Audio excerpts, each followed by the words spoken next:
বন্ধুরা কেমন আছেন সবাই? আমরা ইতিমধ্যে জেনে গেছি পিএসজি তে যোগ দিয়েছেন লিওনেল মেসি। এই ক্লাবে রয়েছে অসংখ্য ফুটবলার। বার্সেলোনা থেকে পিএসজি তে ফ্রি ট্রান্সফার নিয়েছেন লিওনেল মেসি। আমাদের অনেকের জানার ইচ্ছা যে লিওনেল মেসি, নেইমার কিংবা ডি মারিয়ার কিংবা রামোস তারা কত বেতন পায়, চাই তা মাসিক হোক কিংবা সাপ্তাহিক। আজকের ভিডিওটিতে আমরা জানবো কে কত বেতন পায়। তো ভিডিওটি শুরু করার আগে চ্যানেলটিতে নতুন হয়ে থাকলে সাবস্ক্রাইব করুন। শুরুতেই গোলকিপার থেকে শুরু করি। এবছর ইতালিতে দুরন্ত পারফরমেন্স করা গোলকিপার 2026 পর্যন্ত ডোন্নারুমা সাথে চুক্তি করেছেন পিএসজি। 22 বছরের এই তরুণ গোলকিপার তিনি প্রতি মাসে স্যালারি পাবে 10 মিলিয়ন ইউরো, যার মানে 1 কোটি ইউরো। আর তার সাপ্তাহিক বেতন হচ্ছে 2,08,000 ইউরো এর মতো। পিএসজি এর আগের গোলকিপার কেইলর নাভাস বাৎসরিক স্যালারি পাবেন 2.5 মিলিয়ন ইউরো এবং তিনি সাপ্তাহিক বেতন পাবেন 52,000 ইউরো। পিএসজি এর সকল ডিফেন্ডারের মধ্যে সবচেয়ে বেশি বেতন পাবে মার্কিনিওস বাৎসরিক স্যালারি পাবে 10 মিলিয়ন ইউরো। সাপ্তাহিক বেতন পাবে 2,08,000 ইউরো। আর তার সাপ্তাহিক বেতন বাংলাদেশি টাকায় কনভার্ট করলে হয় 2,71,09,000 টাকার মতো।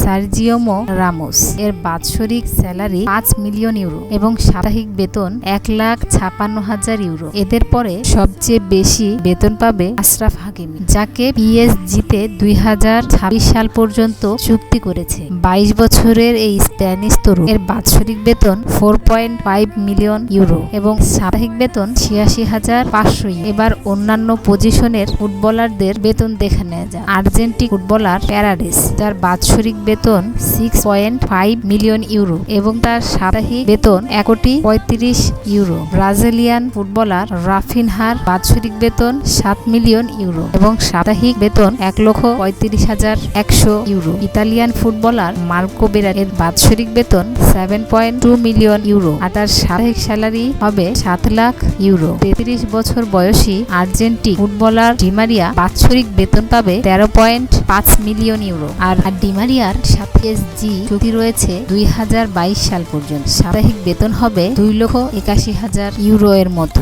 মাউরো ইকার্দি এর বাৎসরিক বেতন হবে 10 মিলিয়ন ইউরো আর সাপ্তাহিক স্যালারি হবে 2,05,000। ইতালিয়ান এমবাপি এর বাৎসরিক বেতন হবে 22 মিলিয়ন ইউরো এবং সাপ্তাহিক বেতন হবে 4,58,000 ইউরো। 22 বছর বয়সী এই ফরাসি তরুণকে 2022 সাল পর্যন্ত চুক্তি করেছে পিএসজিতে সবচেয়ে বেশি বেতন পাবে মেসি নাকি নেইমার? তাদের দুইজনের বেতনের মধ্যে খুব বেশি পার্থক্য নেই, 1 থেকে 2 মিলিয়ন এর পার্থক্য রয়েছে। বিভিন্ন ওয়েবসাইটে বিভিন্ন বেতন বলা হয়েছে। তো নেইমার এর বাৎসরিক বেতন হচ্ছে জার্মানে 3,71,00,000 ইউরো। নেইমারের সাপ্তাহিক স্যালারি হবে 7,70,800 ইউরো এর মতো, যা বাংলাদেশে প্রায় 7,70,00,000 টাকা। আর লিওনেল মেসির বাৎসরিক বেতন হলো 35 মিলিয়ন ইউরো এবং সাপ্তাহিক বেতন পাবে 7,30,000 ইউরো, যা বাংলাদেশি প্রায় 7,30,00,000 টাকা। তো বন্ধুরা, আমরা দেখে নিলাম পিএসজি এর সেরা ফুটবলারদের কার কত বেতন, আর এর মাধ্যমে জানলাম নেইমার এর থেকে